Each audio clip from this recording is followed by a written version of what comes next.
September 21st, 1972, then President Ferdinand Marcos declared martial law in the Philippines, claiming it was necessary to save the country from chaos and communism. But behind that reason was a darker reality. Thousands of Filipinos were arrested without warrants. Many were tortured, disappeared, or killed. The media was shut down. Congress was closed. Fear ruled the streets. Human rights groups estimate that more than 70,000 people were imprisoned. 34,000 were tortured, and over 3,000 were killed during this period. At the same time, billions of dollars in public funds were allegedly stolen, while ordinary Filipinos sank deeper into poverty. For 14 long years, freedom was silenced. Martial law changed the course of Philippine history, and its scars remain.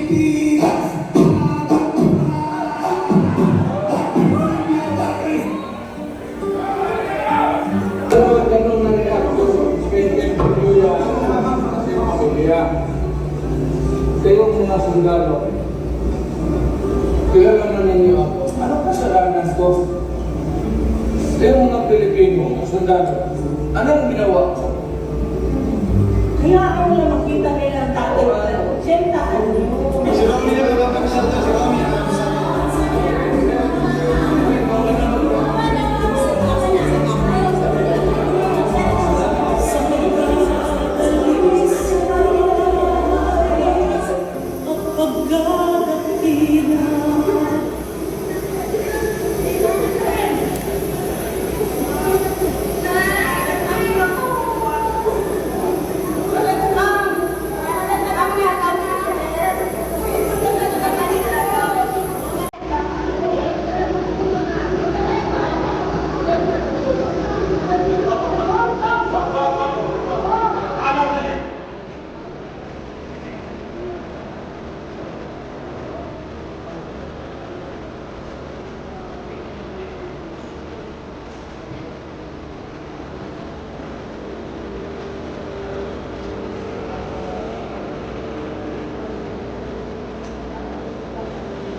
Sali si Alvin?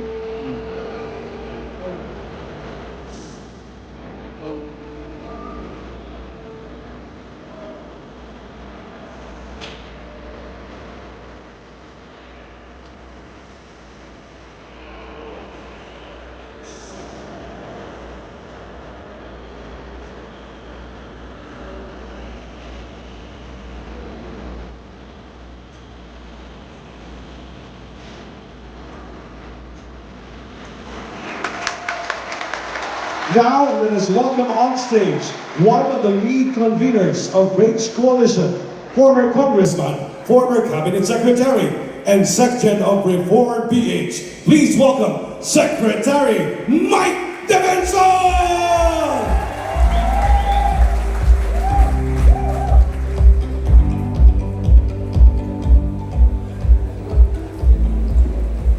Maraming salamat! Mabuhay ang Mindanao! Mabuhay ang Pilipinas! Alam nyo mga kasama, 2 araw nakaraan, nakita ko pinatawag si Attorney Harold Respicio ni Attorney Matibag ng NBI. Pagkatapos nag-post si Attorney Respicio, anong sabi mo? You fucking shit. Tawa ko ng tawa kay Harold Respicio. Kinabukasan, kami naman ni Senator Marcoleta ang may kaso. Pang-5 kaso ko na po ito. Pang-5. Kung titignan nyo, yung sitwasyon natin, noong 1986, halos parehong-pareho. Di po ba? Bagsak ang tulyan. Ang tataas ng presyo. Hirap na hirap ang bilihin ng taong bayan. Pag iniisip ko, sabi ko parehong-pareho. Marcos Sr., Bongbong Marcos Jr. Sino ang nagnakaw ng panahon ni Marcos? Kokoy Romualdez. Sino ang nagnanakaw ngayon? Sino? Martin Romualdez. Tapos sino ang kasama nila? Dati, si Ber at saka sino yung General Esperon sa Metrocom? Abadilla. Sino ngayon ang nagpapatupad ng martial law? Sino? NBI. Sino nagpakulong kay Pangulong Duterte, yung gumawa sa ICC? Trillanes. Si Trillanes at si Matibag. At kung titingnan ninyo, nung panahon nun, pinatay nila si Ninoy Aquino. Ngayon, ikinulong nila, dinala sa ibang bansa si Pangulong Duterte. Noon, may Cory Aquino. Ngayon, may Sara Duterte. At si Mayor Baste, noon, may Chris Aquino. Ngayon, may Baste Duterte. Alam niyo mga kasama, etong nangyayaring korupsyon, grabe talaga. Nagsama kami, andyan si Jun Esperon, Alcusi, nakasama ko yan sa kabinete. Hindi ganito. Dati, bibigyan ka 70 million. Sasabihin sa iyo, 40 million local projects, 30 million para doon sa mga ayuda. Ilagay mo sa ospital, ilagay mo sa DSWD. Alam niyo ho, magkano ngayon ang pondo ng bawat congressman? 2 bilyon kada distrito. 2 billion pesos. Yan yung Cabral Files ni Lian Libiste. Hanggang ngayon, sa 2026, ganun pa rin ang ginawa nila. Kaya nga po, napasama ako dito, nung unang lumapit sa akin si Sergeant Cotesa, ang sabi sa akin ng kaibigan kong tagapamantasan ng Pilipinas, pakinggan mo, ipakilala mo kay Senator Marcoleta. Nung aking kong pakinggan si Sergeant Cotesa, ang sabi niya, Sir, nagbibilang kami ng pera sa bahay ni Saldico sa Valle Verde. Ang pagbilang namin ng pera, hindi na counting machine, kilo-kilo na. Dahil ang 1 milyon ay 1 kilo. Sa kanya ko nahulaman. At ang isang maleta, ang kayang ilaman 48 million pesos. Binibilang kilo-kilo ni Mark Teksay at ni Paul Estrada, dumadating ang pera, dinideliver nila sa bahay ni Saldico sa Horizon. Matapos mag-deliver, ibababa nila yung pera, dadalhin sa Aguado sa Malacanang at sa McKinley sa Forbes Park. Ang sabi na sa akin, sir, isang delivery, nakita ko at sinabi naman na niya, si Congressman Eric Yap nag-deliver 2.3 billion isang delivery. Nagulat ako. Sabi niya, maniwala kayo sir, pati ang media, nakita ko ang bigayan. Ang Department of Health, nagalit sila dahil may kontratang ayaw pagbigyan. Sabi nila, zero budget. Pero nung matapos umuo, yung Secretary of Health, binigyan ulit nila ng pondo. Hindi po ako makapaniwala sa sinasabi ni Sergeant Gotesa. Gulat na gulat ako. Bagkus ganun, pumunta kami kay Senator Marcoleta. Hindi ko makasama si Gotesa. Ang sabi ko kay Marcoleta, Senador, pakinggan mo to. Sabi niya, kilala mo ba yan? Sabi ko, kilala ko yung nagpakilala. Pero sigurado ko, hindi nagsisinungaling to. Nagkita po kami sa isang restaurant. Pinaliwanag ni Gotesa. At sinabi pa ni Gotesa ng panahon yun, nadidinig ko, nung inuhuli po si Pangulong Duterte, nandun ang NBI, nandun ang mga ahensya ng gobyerno sa Midas Hotel ni Saldico, hinihintay naming arestuhin si Pangulong Duterte. Alam niyo mga kasama, ang sabi ni Senator Marcoleta, Sergeant Gotesa, parang awa mo na, baka huling hearing na to. Pag hindi ka magsalita, hindi malalaman ng taong bayan kung anong nangyari sa pondo ng ating bansa.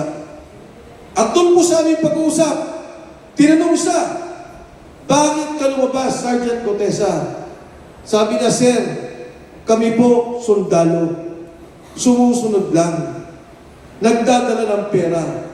Nung nakita po namin yung flood control scandal na bilyon-bilyon ang ninakaw at yung aking kamag-anakan at kamag-anak ng aking mga kasama nasira bahay, nawala negosyo dahil sa baha, nagdesisyon akong lumabas para na lang po sa kinabukasan ng aking mga anak.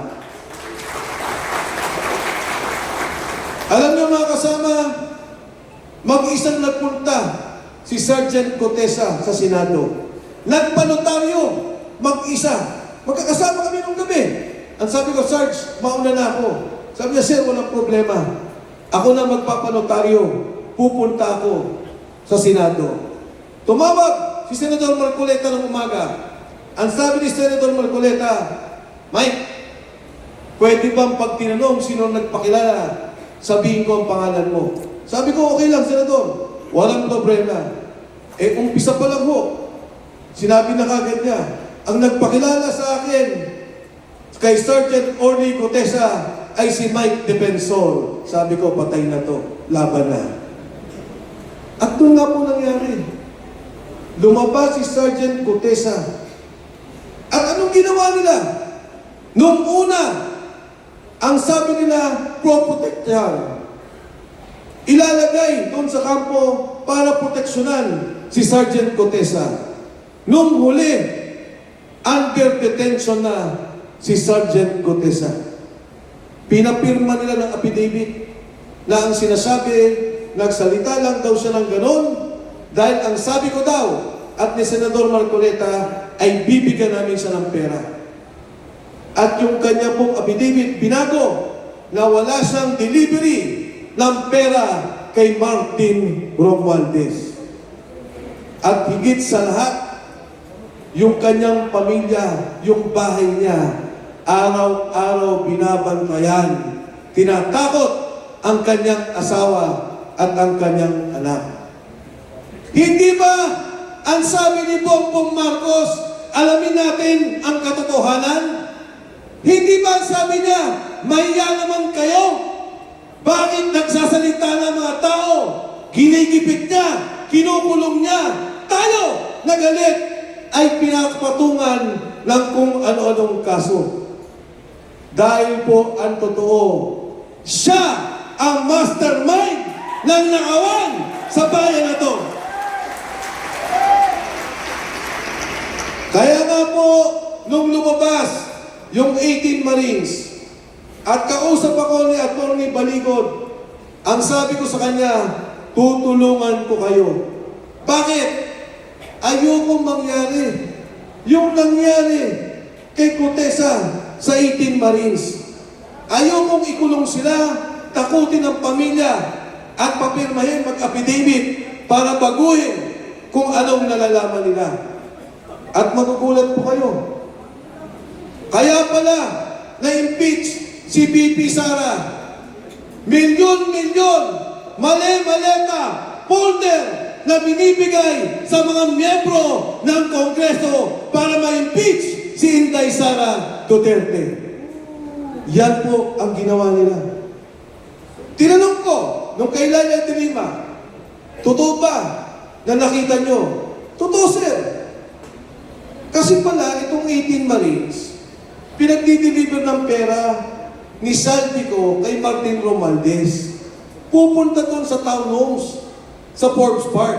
Sasabihin ni Martin, pengi ako na 20 na folder. Magdadala ng folder doon. Nakita nga pumasok si Laila de Lima. Nakita na pumapasok yung mga kasamahan sa Kongreso. Paglabas, yung perang binalot nila, yun ang bit-bit-bit-bit. Kaya sabi ko sa kanila, bakit hanggang ngayon, hindi nila imbestigahan ang mga sundalo? Dahil alam nila totoo na tumatanggap sila ng maleta. Totoo na tumatanggap sila ng pera. Kaya mga kasama, itong away sa Senado, hindi ito away ng impeachment. Alam nila na hindi nila kayang impeach si BP Inday Sara Duterte. Alam nila na wala silang numero. Ang takot nila ay ang Blue Ribbon Committee hearing. Ang takot nila ay lumabas ang katotohanan. Ang takot nila ay ituro kung sino ang nagnakaw sa kaban ng ating bayan. Kaya mga kasama, doon sa nagtatanong, sabi nila, ano ang reaksyon mo doon sa kaso nyo ng plunder ni Senador Marcoleta? Alam niyo, ang plunder, non-bailable. Ang sagot ko sa kanila, tumatawa ko at natatawa ko dahil wala kayong kaso. At alam ko na takot lang kayo na maungkat ang totoong nagnakaw. Yung mga nagsasalita laban sa korupsyon, may kaso. Yung mga nagnakaw, yung nagplunder, yung kasama sa flood control, malaya, walang kaso. Pinoproteksyonan pa ng gobyerno ni Bongbong Marcos.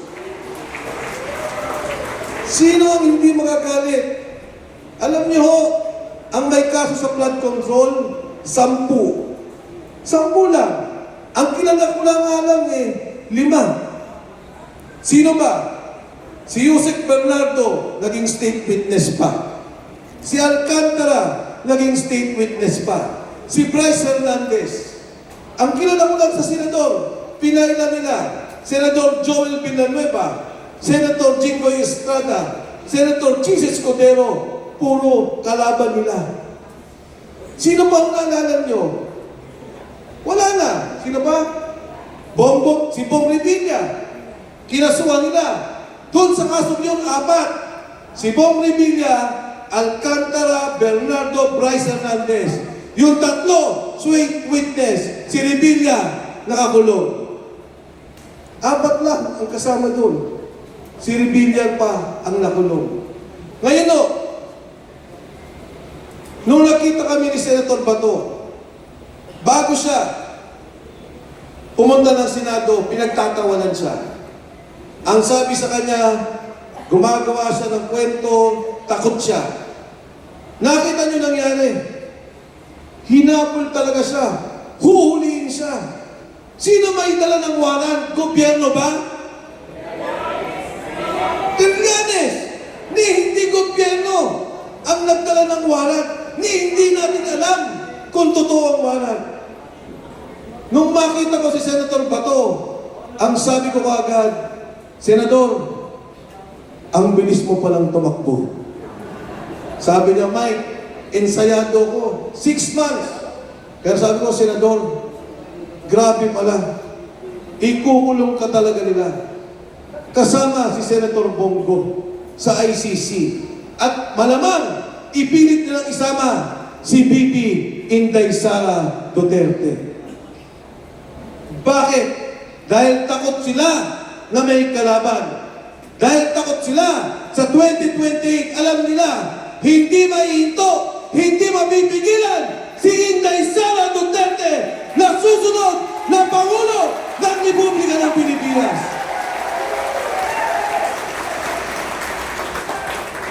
Balik tayo mga kasama sa ating sitwasyon sa ngayon. Bakit ngayon kinakasuhan lahat? Dahil ayaw nila na may magsalita. Ayaw nila na may mag-question. Ayaw nila na may magalit. Noong panahon ni Marcos Sr., kailangan isara ang Kongreso at Senado. Ngayon, nabili na nila ang Kongreso, nabili na nila ang Senado, pilit binibili ang Korte Suprema. Kaya kailangan nilang ipahuli tayo na nandito. Papayag ba tayo? Lalaban ba tayo? Mga kasama, lahat tayo dito sigurado ko magkakaroon ng kaso. Iisa-isahin lang tayo. Sabi ko sa mga kasama sa Lanao, pagka nagkaroon na ako ng unbailable at kinasuhan na ako, nagkawalan, doon ako magtatago sa inyo. Tayo dito, napakarami natin. Paano? At bakit tayo pinapatigil?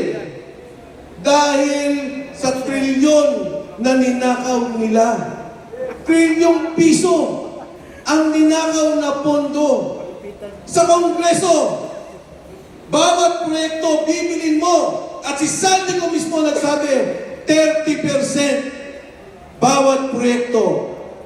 Pag kumuha ka ng 1 bilyon, ibibigay mo agad kay Sandy ko ang 300 bilyon. Kaya po ang nangyari, ang sabi ni Sandy ko, yung 100 billion ni BBM, hindi lamang 2025, 2022, 2023, 2024, 100 billion. Bukod pa sa delivery ng pera. Anong sabi ng mga marino? Sir, tinanong ko, magkano ba ang delivery? Sir, minimum 500 million pesos. Minimum. Ganon pinakamalaki? 4 billion pesos. Kailan ang delivery ninyo? 3 times a week. 3 beses, 1 linggo ang delivery nila. Nung lumabas ang 18 Marines, ang sabi nila, sinungaling. Hindi totoo. Eh sabi nyo, si Saldico magnanakaw. Di ba? Sabi nila, si Saldico ang mastermind. Eh bakit nagsalita yung mga bata ni Saldico? Etong delivery namin. Sabi nila, hindi totoo. Yan pong sinabi ni Gutesa at yung sinabi ng 18 Marines, sila mismo ang nagdadala ng pera. Sila mismo ang nagdidirekta ng pera. At ito po yung malungkot. Nung kinausap ko ang 18 Marines tungkol kay Pangulong Duterte, kinwento nila sa akin, pagdating ng airport, susunduin na nila ang commissioner ng ICC. Dadalhin sa hotel, may susi na bayad na nila. Dadalhin doon sa Raffles, sa bahay ni Saldico, doon sa Maitas, sa hotel ni Saldico. At dadalhin doon ang mga witness. Bit-bit ni Senador Trillanes. Ibinuo ang kaso 2023. Ibinuo ang kaso matapos ang eleksyon. Pinagplanuhan na ang Pangulong Duterte. Kaya po yan ang ginawa nila, kidnapping. Kinidnap ang Pangulo. Kinidnap ang isang Pilipino, isinurrender sa banyagang batas at banyagang korte. Matapos doon, anong sinunod? Si Inday Sara Duterte, impeach. Impeach. At matapos po niyan, hindi natin nakita, nagkaroon ng flood control scandal. Nakita ngayon yung ninakaw na pera, maraming nagsalita, maraming nagalit, marami ang patuloy na tumutuligsa. Pero lahat yan, kinakasuhan nila. Ang huling usapan ng Kongreso at Senado, ang gusto nila, extension ni BBM. Extension ng Kongreso. Sabi nila sa mga congressman, eto pera, eto ang proyekto, at huwag kayong matakot dahil ma-extend ang Kongreso, extended si BBM, maligay na naman ang araw ng mga buhaya sa Kongreso. Ngayon mga kasama, binabalik ko ang tanong sa inyo. 1986, nagka-revolusyon, magmula ng 1972 na martial law. Ngayon po, nakikita natin, muling ipinabalik ang martial law sa ating bansa. Kaliwat kanan ang nakawan ng pondo. Lalaban ba tayo? Lalaban ba tayo? Kayo ba ay natatakot? Kayo ba ay mapapatahimik? Kung gano'n mga kasama, patuloy po natin palakasin ang ating grupo. Patuloy pa natin palakasin ang ating samahan. May pera sila, may baril sila, pero tayo, mas malakas ang laban natin sa kanila.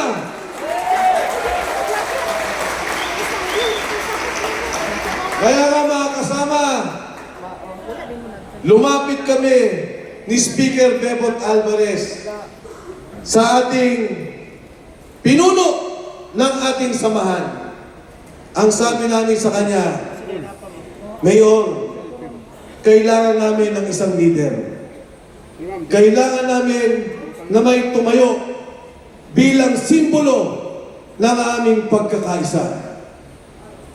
Si Pangulong Duterte, nandito tayo hindi lamang para sa kanya, kung hindi ang prinsipyo, ang paninindigan, ang liderato na ipinakita ng isang Duterte para sa ating bansa.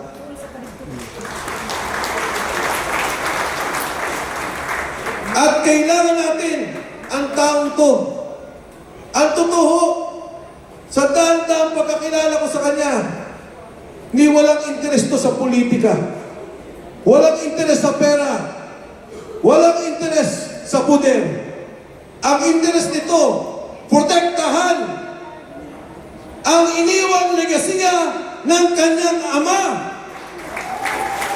at proteksyonan ang sambayanang Pilipino. Matatawa ka talaga. Yung mga Marcos, grabe katalamak sa poder. Ayaw bumitaw. Ayaw mawala. Ang mga Duterte, ayaw maging presidente. Umaayaw, umiiwas. Dahil alam nila, sakripisyo at trabaho para sa sambayanang Pilipino. Yan ang tatak Duterte. Kaya po sa hapong ito, nais kong kilalanin ang ating pinuno, ang tatayo para sa atin, ang magpapatuloy ng laban ng ating bansa. At naniniwala po ako, balang araw, magiging Pangulo ng Republika ng Pilipinas, Mayor Baste Duterte! Duterte! Duterte! Duterte! Duterte! Duterte! Duterte! Duterte! Duterte! Duterte! Duterte! Duterte!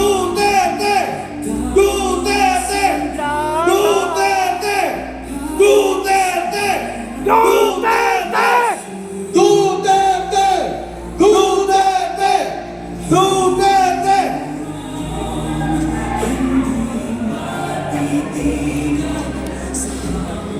Lingkod lang.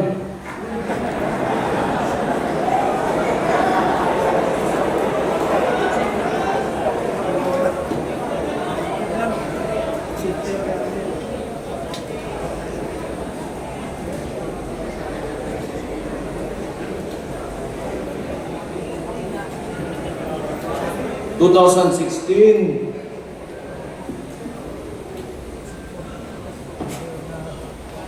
yung tatay ko, si former Rodrigo Roa Duterte, tumakbo, hindi yun utot ha, ng presidente. Nagsimula siya,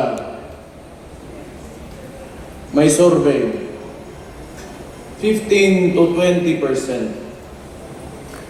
Okay? Ngayon, lumabas siya sa kampanya at sinabi niya, dalawa lang ang plataforma niya.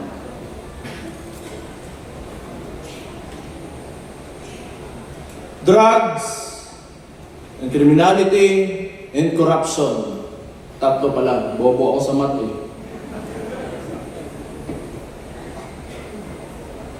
Noong panahon na naging presidente yung tatay ko, hindi ko akalain na babanggain niya talaga yung tatlong pinakamalaking problema ng Pilipinas at nailagay siya ng Pilipino kasi alam nating lahat na yan talaga ang problema ng Pilipino kaya hindi tayo umaangat. Kaya nailagay siya ng mga Pilipino bilang Pangulo ng Pilipinas. At anong ginawa niya? Inalis niya lahat yon at kung anong sinabi na sa entablado, talagang ginawa niya. Kaya bumaba siya ang approval rating niya. Kung hindi 90, nasa 80, hindi bababa dyan. Ibig sabihin nun, kamu mga pobre, kana mga komunidad, kayo mga nasa community, naramdaman nyo ang pagmamahal niya sa bayan niya at sa mga Pilipino.